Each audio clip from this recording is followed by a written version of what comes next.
महाविकास आघाडीमधला खरा चेहरा हा शरद पवार होता. महाराष्ट्रामध्ये आपण एकट्याने स्वतःचं बहुमत प्रस्थापित करू शकू हा आत्मविश्वास मोदी शहांना सुद्धा नाही. महायुती जवळजवळ निष्प्रभ झाल्यासारखी अवस्थेत होती. त्या निष्प्रभ अवस्थेमधनं बाहेर येऊन ते आत्ता 236 जागांपर्यंत महायुती आली. बरोबर. आणि ह्यांच्याकडे 31 जागा सुद्धा येता येता मारामार झाली. त्यांचा जो उमेदवार असेल महायुतीचा तो निवडून यायला मदत होईल जर प्रकाश आंबेडकरांनी मतं खाल्ली तर. मग एवढं जबरदस्त मतदान झालंय तर ते कुठल्या तरी असं एक रागातून झाल्यासारखं दिसतंय. हा राग विरोधी पक्षावर नाही, हा राग प्रामुख्याने महाविकास आघाडीमधल्या काँग्रेसवर आणि उद्धववर आहे. केवळ गांधी घराण्याच्या लोकांच्या सभाहून निवडणुका जिंकता येतील असा भ्रम आता कुठेही राहिलेला नाही. हे सरकार मोदी शहांनी टिकवलंच पण चंद्रचूडांनीही टिकवलं, म्हणजे सुप्रीम कोर्टानेही टिकवलं. महाराष्ट्राच्या विधानसभा निवडणुकीचा निकाल काल लागला आणि अनेक अर्थांनी हा निकाल महत्त्वाचा आहे. महाराष्ट्राच्या राजकीय इतिहासामध्ये कुठल्याच सरकारला निवडणूकपूर्व आघाडीला इतकं मोठं यश मिळालेलं नव्हतं. 236चा आकडा या 3 पक्षांनी गाठलेला आहे आणि साहजिक आहे की या निकालाचे दीर्घ परिणाम जे आहेत ते महाराष्ट्राच्या राजकारणामध्ये होणार आहेत. त्यामुळं हा निकाल कसा लागला, कशामुळे लागला याच्याबद्दल बऱ्याच लोकांच्या चर्चा सुरू आहेत. अनेकांना हा प्रश्न पडलेला आहे की हा निकाल लागूच कसा शकतो, त्याच्याबद्दल पण काही लोकांना शंका आहेत. पण या सगळ्याबद्दल थोडंसं नीट विश्लेषण करणं गरजेचं आहे. म्हणून आपण आज भेटणार आहोत ज्येष्ठ पत्रकार आणि माजी खासदार कुमार केतकर सरांना. सर, निकाल अशा पद्धतीने लागेल हे खरं तर कुणीच म्हणजे एक्सपेक्ट केलेलं नव्हतं. तशी कुठली चर्चा पण नव्हती, पण शेवटी निकाल तर लागलेला आहे. किती ऐतिहासिक आहे आणि त्याचा महाराष्ट्राच्या राजकारणावरती कसा परिणाम होऊ शकतो? नाही, हा अतिशय ऐतिहासिक आणि अतिशय महत्त्वाचा निकाल आहे आणि त्याचा महाराष्ट्राच्या नाही तर देशाच्या राजकारणावर परिणाम होणार आहे किंवा ऑलरेडी होऊ लागला आहे. आणि म्हणून मला असं वाटतं की या निवडणुकीच्या निकालांचं महत्त्व केवळ महाराष्ट्राच्या भौगोलिक सीमांमध्ये न पाहता ते खरोखरच राष्ट्रीय पातळीवरती पाहायला हवं.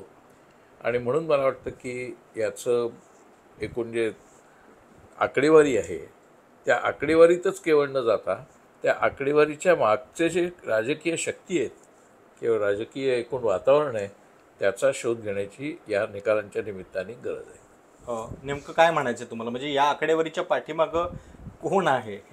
नाही, कोण आहे म्हणजे कोणाच्या याच्यामध्ये कट कारस्थान आहे अशा अर्थाने नव्हे, कोणत्या राजकीय शक्ती आहेत. म्हणजे कसं की आता उदाहरणार्थ महाविकास आघाडी जी होती ज्याच्यात शरद पवारांचा पक्ष, उद्धव आणि काँग्रेस हे 3 जण होते आणि त्याच्यामध्ये इतरही काही छोटे मोठे कम्युनिस्ट पक्षासारखे सामील झालेले होते. तर महाविकास आघाडी दिसायला जरी तिघांची दिसली तरी छोटे मोठे मिळून पक्ष होते, 5-6 पक्ष पण होते. परंतु त्या सगळ्यांनी एकत्रितपणे निवडणूक जरी लढवली असली, बऱ्याच अंशी जरी त्याच्यात बंडखोर होते, अनेक अपक्ष म्हणून लढले, हे सगळं जरी झालं असलं तरी त्यांच्याकडे एक कॉमन मिनिमम प्रोग्रॅम नव्हता. त्या महाविकास आघाडीने आम्ही एकत्रितपणे या गोष्टी करणार आहोत, या गोष्टींना आम्ही बांधलेले आहोत असा कॉमन मिनिमम प्रोग्राम तयार केलेला नव्हता. तो ओघामध्ये तयार झाला. म्हणजे उदाहरणार्थ ज्या वेळेला हे लाडकी बहीण योजना आली आणि त्याच्यातर्फे 1500 रुपये त्यांनी द्यायला सुरुवात केली दरमहा, आणि ते धडाधड त्यांनी 2 महिन्याचे एकदम नंतर दिले, मग 3 महिन्याचे दिले, असं करून 7,500 रुपये प्रत्यक्षात त्यांनी, आणि ते 7,500 रुपयाचे 7,500 देता यावे म्हणून त्यांनी इलेक्शन शक्यतो पोस्टपोन केली. म्हणजे इलेक्शनचा सगळा जो प्रोग्राम, इलेक्शनचं टाइम टेबल होतं ते त्यांनी पोस्टपोन करत तिथपर्यंत आणलं. म्हणजे त्यांना महिलांना 7,500 रुपये त्या इलेक्शनच्या पूर्वी देता येतील. म्हणजे त्यांना सांगता येईल की आम्ही नुसती घोषणा नाही केली तर इम्प्लिमेंटही केली. आणि हे करताना त्यांनी अजूनही काही घोषणा केल्या. म्हणजे विद्यार्थ्यांना इतकं आम्ही अनुदान देऊ, अप्रेंटिसशिपसाठी अनुदान करू, अशाही काही काही घोषणा केल्या की ज्याच्यामुळे कॅश ट्रान्सफर होती आणि ती कॅश ट्रान्सफर खूप महत्त्वाची होती. तर मला असं वाटतं की त्याच्यामुळे एक प्रकारचा राष्ट्रीय पायंडा पडला आहे. काही प्रमाणामध्ये केजरीवालांनी अशा प्रकारच्या, ज्याला मोदी रेवडी म्हणून टिंगल करतात, तशा फ्रीबीज दिलेल्या होत्या. कर्नाटक आणि तेलंगणमध्ये पण दिलेल्या होत्या फ्री पासेस टू वुमेन शिक्षणाच्या बद्दल वगैरे. परंतु हा पायंडा अशा अर्थानं पडला की ह्या आघाडीने म्हणजे युतीने, महायुतीने तो कार्यक्रम ज्या पद्धतीने अंमलात आणला निवडणुकीच्या बरोबर तोंडावर, नाहीतर तो लोकसभा निवडणुकीच्या निकालानंतर नव्हता हा कार्यक्रम, हा त्याच्यानंतर आला. म्हणजेच असं म्हणता येईल की निवडणुकीमध्ये लोकसभा निवडणुकीमध्ये जो त्यांचा पराभव झाला एका अर्थाने, म्हणजे भारतीय जनता पक्षाला 9 जागा मिळाल्या होत्या फक्त, आणि महाविकास आघाडीला त्यावेळेला लढलेल्या 31 जागा मिळाल्या होत्या. त्याच्यामुळे महायुती जवळजवळ निष्प्रभ झाल्यासारखी अवस्थेत होती. त्या निष्प्रभ अवस्थेमधनं बाहेर येऊन ते आत्ता 236 जागांपर्यंत महायुती आली. बरोबर. आणि ह्यांच्याकडे 31 जागा सुद्धा येता येता मारामार झाली.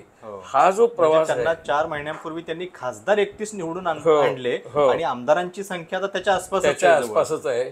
एवढा हा जो प्रवास आहे, असा प्रवास महायुती किंवा महाविकास आघाडीच्या एकूण राजकीय शक्तीमध्ये होतो, हा धडा देशभर आलेला आहे. पण म्हणजे अनेकांना हे कळत नाही की हे कशामुळे झालं. एकतर ज्या पार्श्वभूमीवरती निवडणूक होत होती, महाराष्ट्रातले 2 प्रादेशिक पक्ष फोडलेले होते, शिवसेना आणि राष्ट्रवादी, आणि मग उद्धव ठाकरे आणि शरद पवार निवडणूक आयोगाच्या निकालानंतर पण म्हणत होते की याचा जो फैसला आहे, जरी न्यायालयानं आम्हाला न्याय दिला नसला तरी जनतेच्या न्यायालयामध्ये होईल. पण आता हे जर झालं असेल, म्हणजे आता 50 पेक्षा जास्त आमदार शिंदेचे निवडून आले, अजित पवारांचे 41 आमदार निवडून येतात, तर याचा अर्थ या 2 पक्षांचा सुद्धा फैसला झालेला आहे का? त्या 2 पक्षांची वाटचाल आता पुढे कशी असेल? खूपच हा गुंतागुंतीचा प्रश्न आहे आणि याचं उत्तर कोणाकडेच नाही आहे. म्हणजे माझ्या तर मते भारतीय जनता पक्ष किंवा शिंदेची सेना, ह्या दोघांना किंवा अजित पवारांना सुद्धा एवढं मोठं यश मिळेल असं अजिबात वाटत नव्हतं. हे मी कशाच्या आधारे सांगतोय, तर पत्रकार या नात्याने अनेक लोकांची बोलणं झालं या पक्षांमधल्या, त्या महायुतीतल्याही पक्षातल्या लोकांची झालं आहे आणि महाविकास आघाडीतल्याही झालं आहे. त्यांनाही असा अंदाज नव्हता की असं भव्य यश त्यांना मिळेल. आणि अबकी बार 200 पार असा त्यांनी नाराही दिला नव्हता. त्यांची खरं म्हणजे एवढी अपेक्षाच नव्हती. त्यांची पण अपेक्षा अशी होती की साधारणपणे 160 ते 165 जागा त्यांना मिळाव्यात, आणि त्या जर मिळाल्या नाहीत तर आपल्याला जे अपक्ष निवडून येतील त्यांच्यापैकी आपल्याला सिम्पॅथेटिक असलेले जे अपक्ष उमेदवार आहेत त्यांच्याशी आत्ताच संपर्क साधून ठेवावा, म्हणून 21-22 तारखेला, म्हणजे 23 तारखेच्या निकालाच्या आदल्या दिवशीपर्यंत त्यांनी त्यांच्याशी कॉन्टॅक्ट करायला सुरुवात केली होती. बरोबर. की समजा आमचा अधिकृत उमेदवार पडला जुळणी तर सुरू झाली, तुम्हाला अपक्ष, शिवाय म्हणजे मनसेसारखा पक्ष आधीच म्हणतो की भाजपचा मुख्यमंत्री होईल आणि सत्तेत आम्ही सहभागी असू, आमचा वाटा असेल, हे त्यांनी आधीच सांगणं, याच्यात बरंच काही होतं. वंचितनं पण पहिल्या दिवशी डिक्लेअर केलं होतं 1 दिवस आधी की आम्ही सत्तेत सहभागी होऊ म्हणून. आता ह्या निवडणुकीतलं ते एक फार मोठं वैशिष्ट्य आहे. ते वैशिष्ट्य असं की 4 अनप्रेडिक्टेबल फॅक्टर्स आणि फोर्सेस ह्या निवडणुकीमध्ये होते. एक होता प्रकाश आंबेडकरचा, ज्याच्यामध्ये असं गृहीत धरलं जात होतं की प्रकाश आंबेडकरला मोठ्या प्रमाणात दलित फॉलोईंग आहे राज्यभर किंवा निदान विदर्भ मराठवाडा पट्ट्यामध्ये, आणि ते दलित फॉलोईंग जर प्रकाशकडे गेलं तर त्या प्रमाणामध्ये काँग्रेसची मतं किंवा महाविकास आघाडीची मतं कमी होतील. म्हणजे त्यांचा जो उमेदवार असेल महायुतीचा, तो निवडून यायला मदत होईल. जर प्रकाश आंबेडकरांनी मतं खाल्ली तर मग त्यांचे 1-2-3 आले निवडून उमेदवार तरी हरकत नाही, पण ती मतं खाण्याचा एक कार्यक्रम प्रकाश आंबेडकरांच्या मार्फत होईल. तसंच राज ठाकरे किती कॅन्डिडेट उभे केले ते त्याचं मुख्य उद्दिष्ट निवडून येणं हे नव्हतं. निवडून यायलाच हवं होतं, पण त्यांना निवडून येणं किंवा सत्तेत सहभागी होणं उद्दिष्ट नव्हतं.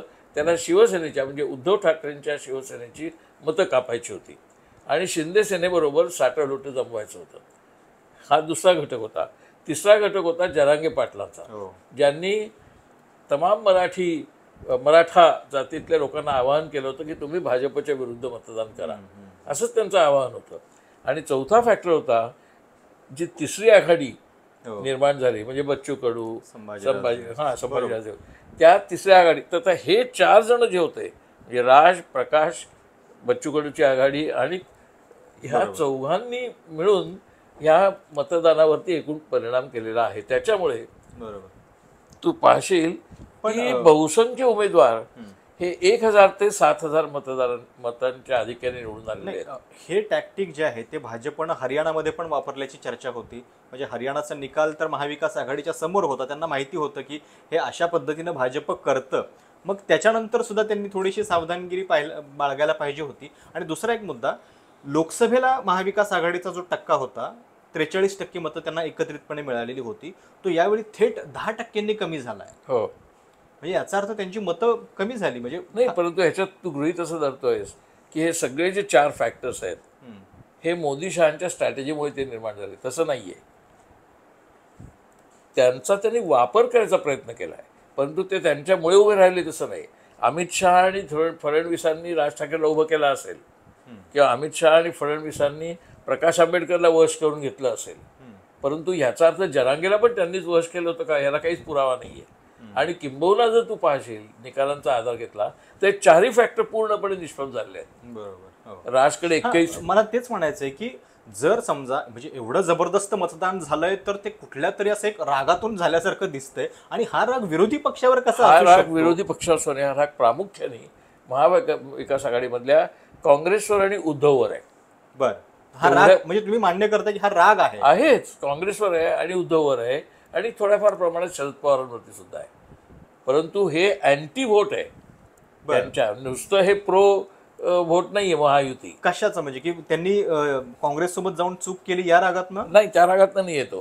त्यांना असं दिसत होतं की काँग्रेस, म्हणजे आता काँग्रेस पुरतं जर बोलायचं तर काँग्रेसनी लोकसभा निवडणुकीच्या नंतर किंवा लोकसभा निवडणुकीच्या अगोदर, आता ते विरोधातच आहेत गेली 12 वर्ष, त्यांनी त्यांच्या नेतृत्वात, नेतृत्व शैलीत, त्यांच्या वागण्यात म्हणजे राजकीय वागण्यात, त्यांच्या एकूण मांडणीमध्ये कुठेही काहीही फरक केलेला नाहीये. जे लोक 8-8 वर्ष निवडून आलेत, बाळासाहेब थोरात 8 वर्ष निवडून आलेत, पृथ्वीराज चव्हाण मुख्यमंत्री होते, पृथ्वीराज चव्हाण दिल्लीत कॅबिनेट मंत्री होते, माणिकराव ठाकरे 6-7 वेळा निवडून आलेले असतील, ते काँग्रेसचे, महाराष्ट्र काँग्रेसचे अध्यक्ष सुद्धा होते. हे सगळे दिग्गज काँग्रेसचे पुढारी चांगली माणसं आहेत, पण ते माणसं वाईट आहेत वगैरे असं नाही. हीच चांगली माणसं, पण तीच चांगली माणसं ही पुन्हा पुन्हा नेतृत्वस्थळी आहेत. त्यांना कोणताही धक्का लागलेला नाही, नवीन नेतृत्व आलेलं नाही, नवीन नेतृत्वाला संधीसुद्धा दिलेली नाही.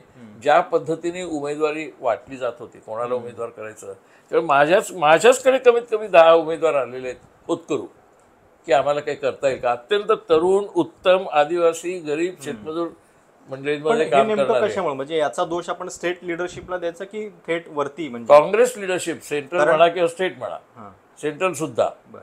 त्याच्यामुळे पक्षाबद्दल एक की काय लावलंय हे पुन्हा तेच चेहरे. काल मोदींच्या भाषणामध्ये पण हा उल्लेख होता. ते असं म्हणाले की काँग्रेस सुद्धा आता पूर्वीच्या काँग्रेस सारखी राहिली नाहीये, तिथं अतिडाव्यांची गर्दी झाली आहे. राहुल गांधी ते मूर्खपणाच आहे. अतिडावे कोण आहे? अर्बन नक्सल वगैरे शब्द वापरतात. कोण आहेत अर्बन नक्सल आणि कोण आहेत अतिडावे? एक कोण एक नाव सुद्धा घेऊ शकणार नाही. मोदी एक नाव सुद्धा अर्बन नक्सल किंवा अतिडावे घेऊ शकणार नाहीये या विशिष्ट हा जो राग होता काँग्रेसवरचा, तो त्यांच्या शैलीबद्दलचा राग आहे, विचारसरणीबद्दलचा नाही. काँग्रेसची विचारसरणी साधारणपणे सगळ्यांना माहिती आहे. सर्व समावेशक राजकारण करणे, सर्व समावेशक समाजकारण करणे, बाय अँड लार्ज कोणत्याही धर्माच्या आधारे राजकारण न करणे आणि शक्यतोवर जातीय विषमता दूर करण्याचं राजकारण करणे, हा एक ढोबळ आहे. याचा त्यातली सगळ्या गोष्टी यशस्वी असं नाही, पण हे काँग्रेसचं राजकारण सगळ्यांना माहिती आहे. त्या धोरणाबद्दल मतभेद नाही आहे. ज्या पद्धतीने काँग्रेसचा व्यवहार होता, उमेदवारीची तिकीटं देण्यापासून ते नेतृत्वात कोणताही बदल न करण्याचा, त्याच्याबद्दलचा त्यांचा राग स्वाभाविक आहे, समजू शकतो मी. पण शैलीबद्दल जेव्हा आपण बोलतोय, मग गांधी घराण्याच्या पण थोड्या जास्त सभा व्हायला पाहिजे होत्या. वायनाडवरती थोडा जास्त केवळ गांधी घराण्याच्या लोकांच्या सभा होऊन निवडणुका जिंकता येतील असा भ्रम आता कुठेही राहिलेला नाही. परवाच्या लोकसभा निवडणुकीत ज्या 99 जागा आल्या काँग्रेसला लोकसभा निवडणुकीमध्ये, त्यात प्रामुख्याने जरी राहुल गांधीच्या यात्रेचा भाग सर्वात महत्वाचा असताना, तर त्याच्या अगोदर त्यांना 44 आणि 52 अशा जागा आल्या होत्या. त्या जरी राहुल गांधींच्या यात्रेच्या प्रभावामुळे असल्या तरी राहुल गांधींची यात्रा ही काँग्रेस पक्षाने मोठी गाजावाजा करत ऑर्गनाईज केली होती असं नाही. ती राहुल गांधींनी डायरेक्ट केली होती. राहुल गांधींना जो पाठिंबा जागोजागी मिळत होता तो सुद्धा स्थानिक लोकांचा मिळत होता. स्थानिक पक्ष किती प्रमाणात त्याच्यात उतरलेले होते हे सांगण्याला फार कठीण आहे. स्थानिक कार्यकर्ते, स्थानिक पक्षाध्यक्ष, स्थानिक ट्रेजर ही माणसं जास्त आपल्याला उचलताना त्यांनी दिसलेली नाहीत. लोक मात्र होते, आणि तो लोकांचा, जनांचा प्रवाह चालला म्हणतात, तो जनांचा प्रवाह जो होता त्याचा प्रभाव समाजावर एवढा होता की निवडणुकीमध्ये 99 जागा मिळाल्या. पण त्याच्यामध्ये कुठेही पक्ष रचना बदलण्याचं दिसलं नाही. काँग्रेसमधल्या आपण या गोष्टींबद्दल बोलतोय आणि बरोबर आहे की म्हणजे शैलीचे काही मुद्दे आहेत, पण शरद पवारांचं जर कॅम्पेन बघितलं तर त्याच्यामध्ये चुका काढायला फार कमी वाव आहे. म्हणजे एकतर त्यांच्या उमेदवारांची निवड जेव्हा यादी आली तेव्हा खूप कौतुक झालं की खूप चांगला बॅलन्स आहे, तरुणांना संधी आहे वगैरे वगैरे. त्यांचं कॅम्पेन सुद्धा अभूतपूर्व होतं. म्हणजे जरी ते हारले असले तरी या वयामध्ये त्यांनी 60 पेक्षा जास्त सभा घेतल्या, प्रचार केला आणि पूर्णपणे म्हणजे असं वाटत होतं की ते म्हणजे यशस्वी अभियान राबवत आहेत. पण तरी अगदी 100% खरं आहे. 10 जागा किंबहुना महाविकास आघाडीमधला खरा चेहरा हा शरद पवार होता. सर्वात कमी जागा त्यांना मिळाल्या. नाही ते असेल, पण खरा चेहरा शरद पवार होता. दुसरा चेहरा होता उद्धव ठाकरे. आणि काँग्रेसचा पॅन महाराष्ट्र, संबंध महाराष्ट्रावरचा चेहराच नव्हता. नाना पटोले जरी जात असले तरी. त्याच्यामुळे काय फ्रॅक्चर्ड मॅन्डेट आहे. फ्रॅक्चर्ड मॅन्डेट अशा अर्थाने म्हणजे प्रभावाच्या दृष्टिकोनातनं कोकण प्रदेशात 74 का 75 जागा आहेत. काँग्रेस नाहीच आहे तिथे, अगोदरही नव्हती. काँग्रेसवाले फिरकलेले पण नाही आहेत कोकणामध्ये बाय अँड लार्ज. गेल्या 15-20 वर्षामध्ये कोकणाकडे जे काँग्रेसने अक्षम्य दुर्लक्ष केलेलं आहे, त्यामुळे ह्या भागात त्यांना सीटा मिळणारच नव्हत्या ह्या भागात. त्यामुळे त्यांना काय वाटलं, विदर्भ आपला बालेकिल्ला आहे म्हणून त्यांनी विदर्भावरती लक्ष केलं, काही प्रमाणात मराठवाड्यात. असा कोणताही शरद पवारांनी हा प्रकार केला नाही. जरी शरद पवारांनी मुंबई आणि कोकणकडे फारसं लक्ष दिलेलं नसलं तरी शरद पवार महाराष्ट्रामध्ये सगळीकडे स्वतः फिरत होते या वयात आणि आजारपण घेऊन. पण त्यांच्या मते महायुती ज्या प्रकारच्या योजना जाहीर करून आम्हाला प्रत्यक्ष पैसे देते त्याच्यानंतर 2 महिन्यांनी तुम्ही जाहीर करता योजना की आम्ही तुम्हाला 3,000 रुपये देऊ, आम्ही त्याच्यानंतर तुम्हाला अप्रेंटिसशिप देऊ. म्हणजे तुम्ही त्याच्यानंतर करताय, तुम्ही देऊ म्हणताय. इथे यांनी आम्हाला प्रत्यक्ष पैसे दिले आमच्या हातात आहेत. त्याच्यामुळे आम्हाला देऊपेक्षा हातात आहे ते महत्त्वाचं आहे, हा एक भाग. आणि नाही म्हटलं तरी आपल्याकडे महाराष्ट्रामध्ये 13 कोटी लोकसंख्येत 9 कोटी मतदारांमध्ये 2 कोटी काही लाख या महिला मतदार आहेत. आणि त्या महिला मतदारांना वश करण्यासाठी यांनी नोकरशाहीच्या मार्फत आणि पक्षाच्या मार्फत सुद्धा, म्हणजे शिंदेच्या शिवसेनेच्या मार्फत सुद्धा ती योजना ज्या पद्धतीने राबवली झपाट्याने, कारण त्याला ते निवडणुकीच्या आत पूर्ण करायचे होते 7,500 रुपये, ज्या पद्धतीने राबवली ते पाहिल्यानंतर महाविकास आघाडीला जाग आलेली आहे असं चित्र लोकांमध्येच तयार झालं. पण आता पुढचा जर आपण विचार केला तर भविष्य काय, म्हणजे आता शरद पवारांचं वय आता 84 आहे, पुढच्या निवडणुकीच्या वेळी ते 89 वर्षांचे असतील. पक्ष जर आता म्हणजे इतके आमदार आले असतील तर त्याच्यावरती वर्चस्व अजित पवारांचंच राहणार का? आणि ठाकरे दोघांच्याही दृष्टीने म्हणजे BMCची निवडणूक येईल तेव्हा पुन्हा हे सगळं आव्हान जे आहे ते या इतक्या कमी आमदारांच्या जोरावरती पेलणं हे कसं शक्य होईल? तर या दोघांच्या पुढच्या भविष्याचा विचार तुम्हाला? पहिली गोष्ट म्हणजे फक्त BMCची निवडणूक नसेल, महाराष्ट्रात अनेक ठिकाणी कॉर्पोरेशनच्या निवडणुका पेंडिंग आहेत. शिवसेनेच्या दृष्टीने जिल्हा परिषद सुद्धा पेंडिंग आहेत. फक्त शिवसेनेच्या दृष्टिकोनातून मुंबई, ठाणे, नाशिक, पुणे हे महत्त्वाचं आहे. परंतु तिथे हा प्रश्न येणारच आहे आणि त्या प्रश्नाच्या वेळेला शिंदेसेना आणि उद्धव सेना म्हणजे उभाटा आणि शिंदेसेना यांचे अक्षरशः कसोटीलाच लागणार आहे सगळे श्रम. आता भानगड अशी आहे की पैसे जे लागतात निवडणुकांना, हल्ली निवडणुकांना जी पैशाची ताकद लागते, धनसंपत्ती लागते, ती आत्ता ह्या महाविकास आघाडीतल्या कोणत्याच पक्षाकडे त्या प्रमाणात नव्हती. अगदी शरद पवारांकडे सुद्धा नव्हती. जरी त्यांना म्हटलं सर्वात धनाढ्य राजकारणी म्हणून तरी उपहासाने किंवा खऱ्या अर्थाने. काँग्रेसकडे तर त्यांचे अकाउंटच बंद केलेले होते आणि त्यांची अवस्था दारुणच केलेली होती. त्यामुळे ज्या प्रमाणामध्ये सरकारी पातळीवरती पैसे वाटप करण्यात आले निराळ्या योजनांच्या मार्फत, त्याच्यापेक्षा जास्त पटीने सरकार व्यतिरिक्त कॅश ही लोकांमध्ये फिरत होती. कधी नव्हे, मी आता 50 वर्ष पत्रकारिता केले, मी अशा प्रकारचा पैशाचा फ्लो निवडणुकीत, प्रत्येक स्थानिक निवडणुकीत सुद्धा उमेदवाराच्या मार्फत इतका कधीही झालेला पाहिला नाही. ज्या प्रकारचा खर्च चालला होता, ज्या प्रकारची भेटवस्तू दिल्या जात होत्या. पण लोकसभेला जे घडलं त्याच्यामुळे एक आशा निर्माण झाली होती की महाराष्ट्रामध्ये 31 जागा महाविकास आघाडीची महाविकास आघाडीला तयार झाली होती. पण महाविकास आघाडीने त्या दृष्टिकोनातनं काम करावं होतं. महाविकास आघाडीने त्या प्रपोर्शनमध्ये काम केलं नाही. त्यांना वाटलं राहुल गांधींची यात्रा, राहुल गांधींची प्रतिमा, तुलनेने महायुतीची ढासळलेली प्रतिमा, फडणवीस आणि शहा मोदी हे गुजरातचेच प्रतिनिधी आहेत अशा पद्धतीने वातावरण तयार झालं होतं. त्यामुळे निवडणुकीतला एक भाग हा महाराष्ट्राचा गुजरात होतोय का या पद्धतीचा सुद्धा होता. या पार्श्वभूमीवर काँग्रेसनी काहीतरी पावलं उचलायला हवी होती, जशी बीजेपीने उचलली.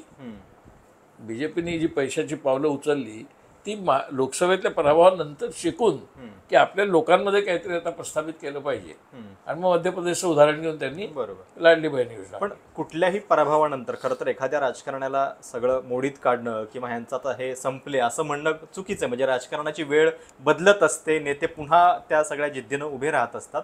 पण शरद पवार आणि उद्धव ठाकरेंसाठीचे पर्याय तुम्हाला काय दिसत आहेत आता या सगळ्या स्थितीमध्ये, अशा अवघड आव्हानाच्या समोर? पर्याय म्हणजे शरद पवारांच्या समोर आणि उद्धव ठाकरेंसमोर. म्हणजे पुढची वाटचाल करण्यासाठी. पुढची वाटचाल म्हणजे उद्धवने जाहीरच केली, ते बरोबर आहे की आम्ही पुन्हा लढणारच. आता ते हारल्यानंतर काय होईल तो भाग वेगळा. पुन्हा जर हारले तर आता ते लढणारच. म्हणजे त्यांचे जे निष्ठावान कार्यकर्ते असतील ते उतरणारच मैदानामध्ये. आता त्या किती प्रमाणात हे पैशाच्या शक्तीला तोंड देऊ शकतील हे मला माहिती नाही. त्याच्यानंतर दुसरा भाग असा आहे की काही लोकांना आता जर शिंदे सेनेत जावंसं वाटायला लागलं तरी मला आश्चर्य काही वाटेल. इथले अजून जातील काही लोक, जातील काही लोक, पण आता काँग्रेसच्या बाबतीत पण हे होऊ शकतं. आता उरली सुरली काँग्रेस पण कोणाकडे जातील? भाजप. काँग्रेसकडनं आता भाजपकडे जाण्याची शक्यता नाही उरली. हर्षवर्धन पाटील जाऊन आले, राधाकृष्ण विखे पाटील तिकडेच आहेत. त्यामुळे आता काय, आणि आहेत किती काँग्रेसचे जायला? पृथ्वीराज चव्हाण, बाळासाहेब थोरात, माणिकराव ठाकरे, कोणी जाणारे लोक नाही आहेत. पण भाजपचा आकडा किती इंटरेस्टिंग आहे. म्हणजे की 105 त्यांना 2014 मध्ये मिळालाय, ज्यावेळी ते एकटे लढलेले होते. आणि नंतर 122 एकत्रित लढले तेव्हा 122 झाला. नाही, पहिल्यांदा 122, नंतर 105, आणि आता 132 वरती आकडा पोहोचलाय. 3 पक्ष एकत्रित असताना. खरं तर मग त्यांनी सोबळावरती लढलं तरी हरकत नव्हती. म्हणजे आणि हे सोबळाचं स्वप्न त्यांना दाखवलंय अमित शहानी पुढच्या वेळी. अमित शहानी दाखवले नाही, 100%ची घोषणा पण केलेली आहे. स्वप्न केवळ नाही, पण त्यांनाही तो कॉन्फिडन्स नाही आहे. महाराष्ट्रामध्ये आपण एकट्याने स्वतःचं बहुमत प्रस्थापित करू शकू हा आत्मविश्वास मोदी शहांना सुद्धा नाही. पण आता या आकड्यानंतर त्यांना तो येणार नाही, कारण त्यांना अजूनही असंच वाटतंय की आता आपण महायुतीत होतो. दोन पक्षांची आपल्याला ताकद पाठीमागे होती, आपल्या विशेषतः शिंदे सेनेची अजित पवारांपेक्षा. त्याच्यामुळे आपण आलो ह्याचं भान त्यांना आहे. कारण त्यांनी तसंच भान कायम दाखवले. हरियाणातही त्यांनी भान दाखवले. म्हणजे ते पराभवातनं शिकणारे लोक आहेत. भारतीय जनता पक्ष म्हणजे ते वापरतात इन्स्ट्रुमेंट सगळी.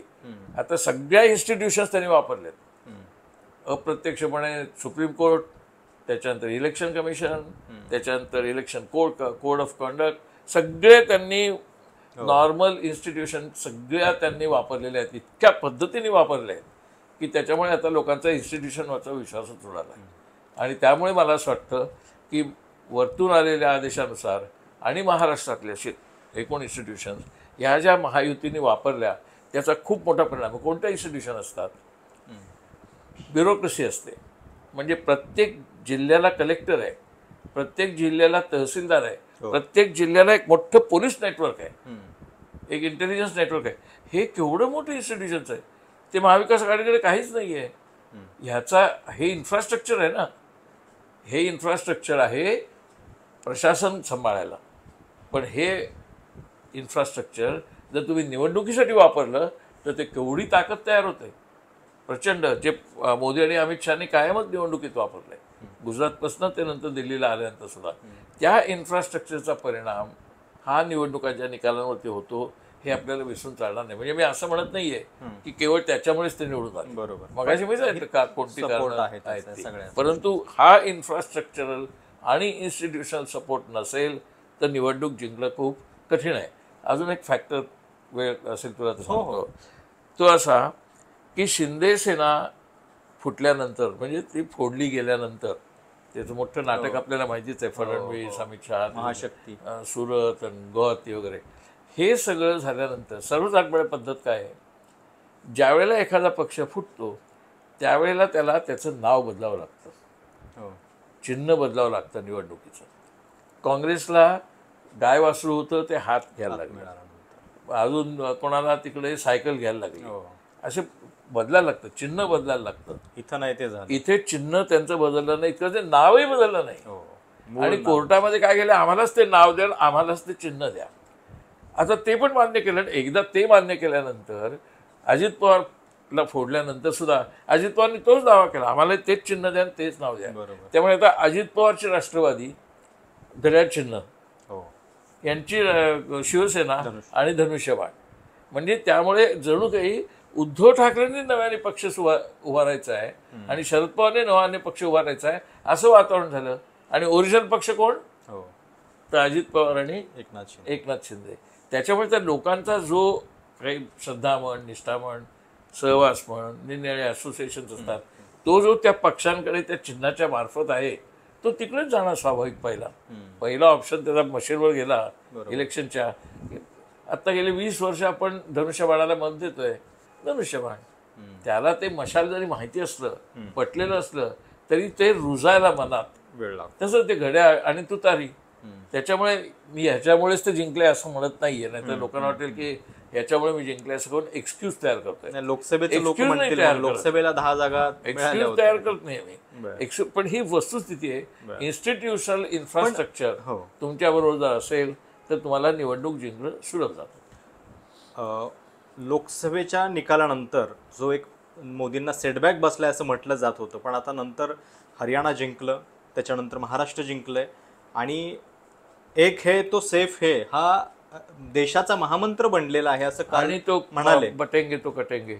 मग हे 2 महामंत्र झाले महाराष्ट्र. मग महाराष्ट्रासाठी पुढची 5 वर्ष कशी असणार? नाही, माझ्या मते आता ते ह्या पद्धतीचं हिंदू मुस्लिम वातावरण फायद्यात होतंय हे पुन्हा लक्षात आलं त्यांच्या. आतापर्यंत हे लक्षात आलेलं नव्हतं तेवढं, कारण त्यांना वाटलं आपण एवढं काही जिंकत नाहीये ते घेऊन. कारण 22 जानेवारीला 2024च्या ज्यावेळेला राम मंदिराचं उद्घाटन झालं, म्हणजे ते अपूर्णच राम मंदिर होतं, आताही ते गळतच आहे. त्या राम मंदिराचाही सगळं बराचसा फियास्को झाला, अजूनही ते पूर्ण झालेलं नाही. तरी पण त्या राम मंदिराच्या मार्फत त्यांनी जो हिंदुत्वाचा प्रचंड गाजावाजा केला त्याचा परिणाम लोकसभेच्या निवडणुकींवर होईल असा मोदी शहांचा ग्रह होता. किंबहुना म्हणूनच त्यांनी ते उद्घाटन जानेवारीत केलं, कारण नंतर मार्च एप्रिलला निवडणुका येणार होत्या. ते फसलं त्यांचं हिंदुत्वाचं राजकारण आणि त्यांना फक्त 240 जागा मिळाल्या. खरं म्हणजे आता इथे विषयानंतर कोण सांगेन, त्या 240 जागा सुद्धा खऱ्या नाहीत. कारण 79 जागांवरती अधिकृतपणे याच्याबद्दल पण शंका येते. नाही, तिथे तर क्लिअर आहे 79 जागांच्या बद्दल सरळ डेटा मागितलेला आहे इलेक्शन कमिशनला, तो देत नाहीये. तेव्हा त्या 80 जागा काढल्या तर 160च जागा मोदींना मिळतात. पण त्या अर्ध्या गेल्या तरी 200च्या आत मिळतात. पण तो मुद्दा जाऊ दे. इलेक्शन कमिशन पासून जर अशा प्रकारचं बोटचेपेपणाचं धोरण असेल तर त्यांना कॉन्फिडन्स येतो. त्यांना कम्प्लीट कॉन्फिडन्स येतो की आपल्याला सपोर्ट आहे वरती. आणि सुप्रीम कोर्टातही चंद्रचूडांनी प्रत्यक्षात काय केलं, बरोबर, त्यांनी 1 वर्षाने सांगितलं की नार्वेकर निर्णय देतील, स्पीकर देतील. हे सांगायला 1 वर्ष. बरं, त्यांनी तो परत नंतर त्यांनी स्वतः अंतिम आणि त्यांनी तो जानेवारीत निर्णय देणार होता, ते दिला नाही म्हटलं त्याच्या इकडे माफी एक प्रकारची. त्यामुळे एका अर्थाने असं म्हणता येईल की हे सरकार मोदी शहांनी टिकवलंच, पण चंद्रचूडांनीही टिकवलं, म्हणजे सुप्रीम कोर्टानेही टिकवलं आणि इलेक्शन कमिशनने टिकवलं. इलेक्शन कमिशनने ह्या अटी घातल्या नाहीत की तुमचं चिन्ह बदला, तुमच्या पक्षाचं नाव बदला, नेतृत्व बदला, आम्हाला सगळी माहिती द्या. तो जो हे ब्रेकअवे तो एकदम व्हायला पाहिजे 2/3. तो त्यांनी आज 16 गेले, मग 18 गेले, मग 35 गेले, मग 40 गेले, अशा पद्धतीने ती निवडणूक झाली. आणि ते सगळं सुरत आणि गोहत्तीला केलं, ते पण इथे केलं नाही. असेंब्लीत करायला पाहिजे हे सगळं. जाता जाता एक शेवटचा प्रश्न म्हणजे ज्या पद्धतीचं अभियान शरद पवारांनी या सगळ्या प्रचारामध्ये राबवलेलं होतं, आता ज्या म्हणजे इतका दारुण पराभव आहे की राज्यसभेवरती सुद्धा त्यांचे लोक जाऊ शकणार नाहीत. शिवसेनेचे पण जाणं अवघड आहे, त्यांचे पण जाणं अवघड आहे. ते म्हणाले पण होते या विधानसभेच्या प्रचारामध्ये की आता मी राज्यसभा पुढची घ्यायची की नाही याचा विचार करेन म्हणून. तर हे सगळं बघता त्यांच्या राजकारणाच्या शेवटचा म्हणजे ज्या पीकला ते होते तिथून या पराभवानं तो धक्का जास्त मोठा आहे, फार मोठा धक्का आहे आणि तो 2029 पर्यंत टिकणार आहे. त्यामुळे ह्या निवडणुकींच्या निकालांचा परिणाम 2029 वरती सुद्धा होणार आहेत आणि हे मोदी शहांना पूर्ण माहिती आहे. आणि म्हणून ह्याच्या पुढचे 5 वर्ष जे आहेत, या 5 वर्षात जे काही राजकारण होणार आहे ते महत्त्वाचं आहे. ते सगळ्यात महत्त्वाचं कुठचं आहे राजकारणाच्या, की आता ह्या घोषणा करून बसलेत की आम्ही 2100 रुपये देऊ. 2100. त्याच वेळेला ज्यावेळेला 1500 रुपये दिले दरमहा, त्यावेळेला अजित पवारांच्या फायनान्स मिनिस्टरने ऑफिशियली सांगितलं की इतके प्रचंड पैसे आपल्याला अर्थमंत्र्यातर्फे देता येणार नाहीत.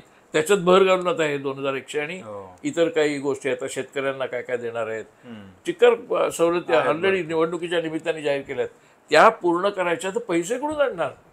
म्हणजे हा प्रश्न महाविकास आघाडी सत्तेत आली असती तरी प्रश्न पडला असता की ह्या सगळ्या योजना त्यांनी पण जाहीर केले होते, 3,000 रुपये वगैरे, कुठून पैसे आणणार हा प्रश्न येणार आहे. त्यामुळे राजकारण आता ह्या प्रकारच्या अर्थकारणामध्ये जुंपलं जाणार आहे. लोक थांबतील असं धरून चालायचं आपल्याला कारण नाही. किंवा आम्हाला तुम्ही सांगितलं होतं शेतकऱ्यांना एवढा भाव मिळेल तर तुम्ही देत नाही म्हणून 5 वर्ष थांबतील शेतकरी, नाही थांबणार. काहीतरी तिकडे असंतोष येईल. बेकारी महाराष्ट्रामध्ये हरियाणानंतर नंबर 2ची आहे. त्या बेकार सगळे ते बेकार गप्प बसतील कायम असंही आपल्याला म्हणता येणार नाही.